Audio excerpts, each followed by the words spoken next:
Hello everyone and welcome back. This is Doc at Padama, and this time we are going to discuss the process of writing your theoretical conceptual framework. Before we continue, please subscribe to my YouTube channel at Doc at Padama and click that notification bell to alert you when a new video has been uploaded just like this one. If you have already subscribed to this YouTube channel, then do not forget to click the thumbs up or that like button for this particular video. Now, on to our discussion for today. How to write the theoretical or conceptual framework. The process is the same for both theory or concept. So, I'll use this to identify the part of the topic that I'm discussing. So again, whether it's a theory or concept, the process is the same. So the difference would be the content and the idea between a theory and a concept. So this is where we are going to start our discussion. What is a theory? What is the concept? Or what is a concept? And then what is a framework? The role and the function of a framework. So on the first paragraph, first part of our discussion, based on this definition, a theory presents an explanation to understand a phenomenon. It is classified as a general idea accepted by a community, specifically scientific community or the research community, while a concept is an abstract referring to parts, an incomplete idea, usually part of a theory. So when you put these concept together, or when you put this abstract idea together in a concept, they usually form the theory. So there is a theory that usually has a concept, but usually a concept does not have their own theory. Okay, so again, for this particular illustration, a theory may contain a concept. But a concept is, again, an abstract idea that stands by itself. There are theories that also present a concept or concepts based on what we have discussed. The next one, a framework is a guide. So again, the third term that we should clarify before proceeding with the actual sample of a framework is the definition of a framework, which is a guide and the foundation of a study. It is a roadmap on what you should do, and it also shows the variables, the domains that you're going to use in your research, which is also reflected in what we call the statement of the problem. So again, by definition, a framework is a guide and the foundation of a study because it shows the reader and also the writer of the research or the study where he or she should go and what are the variables included in the goal or objective of the study. Next, to continue, theories and concepts usually present, again, as discussed earlier, what we call domains and variables, and the relationship of these domains with each other and the relationship of these variables with each other. The study, the relationship of these variables and domains to the study being conducted. So this should be relevant. The domains, variables contained in the theory or concept should be relevant to the study being conducted.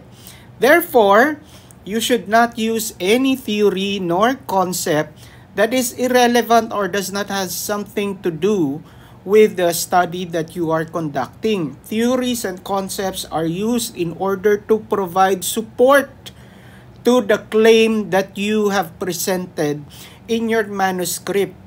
So, example of this claim is that you claim that there is an existing problem. You claim that there is a problem in reading comprehension of students. You claim that there is a problem in the competency of teachers. These theories or concepts usually support these claims. Okay, now to continue, the flow and relationship of these domains and variables will be adopted in the study or the research. Thus, this serves again as a guide in conducting the research. That is why it is important. It is empirical that the theory or concept should directly reflect the the parts, the variables, the domains in your study, so that you will clearly see the direction of your research. To continue, if a theory was chosen as a basis for study, this will be referred as what we know as the theoretical framework. Okay? While on the other hand, if a concept is used in the study, this will be referred to as a conceptual framework. So again, the same process applies with a theory or a concept. If you use a theory, it will be called a theoretical framework. If you use a concept, it will be called a conceptual framework. Okay? So the process is simple. And again, this is applicable to both theoretical framework and conceptual framework. So we only have 3 steps for writing the process of the theoretical conceptual framework.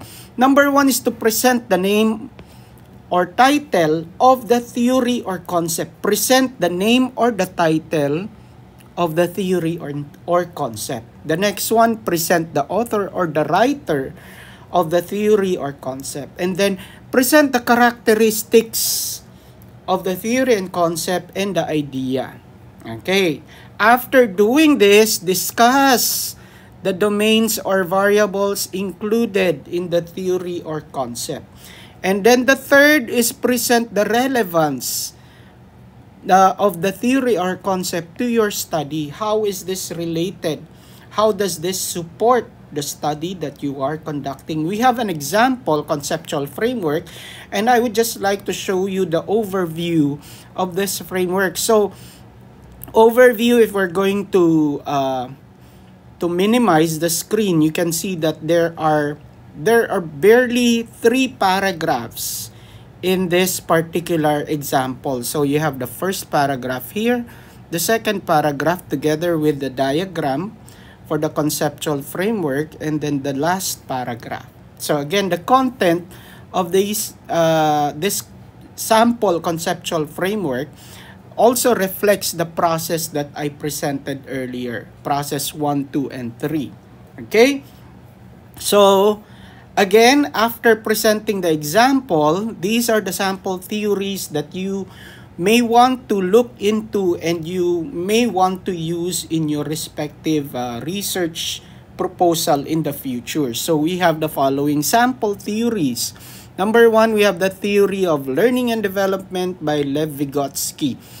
Specifically ZPD or zone of proximal development, together with its characteristic and the variables included, which is reflected in the diagram. So again, on this particular example, on the first example, I have already presented the title of the theory, the author of the theory, the idea of the theory, and the variables included in the theory. So this is the title of the theory.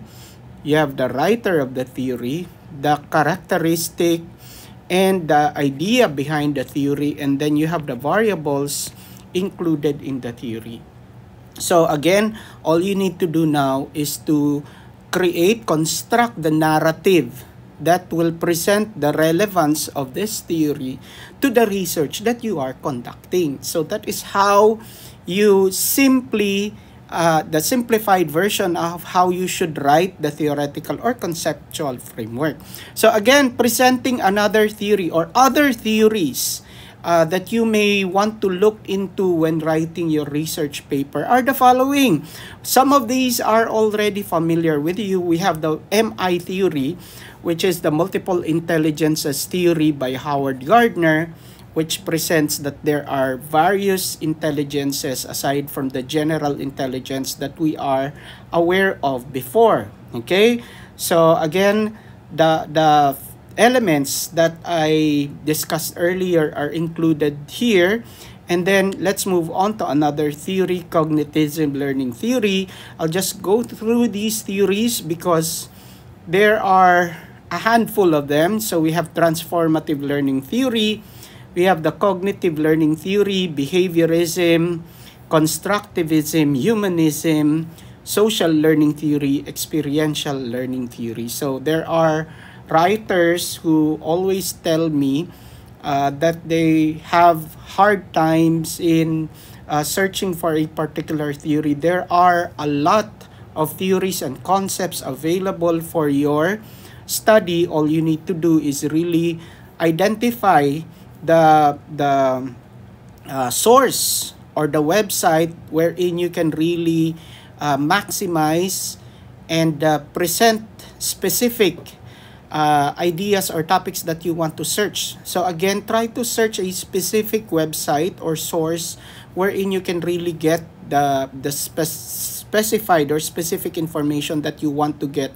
from that particular site. Okay, so again, thank you very much everyone for listening in my in this discussion on how to write the theoretical conceptual framework. And again, there will be recommended videos that will be flashed at the side of your screen that will help you in writing your research paper, from forming your research title up to writing chapters 1 to chapter 5. And there will also be videos regarding tips and advices that you can use during your research defense. Thank you very much everyone. Stay safe and God bless. See you on our next video. Goodbye.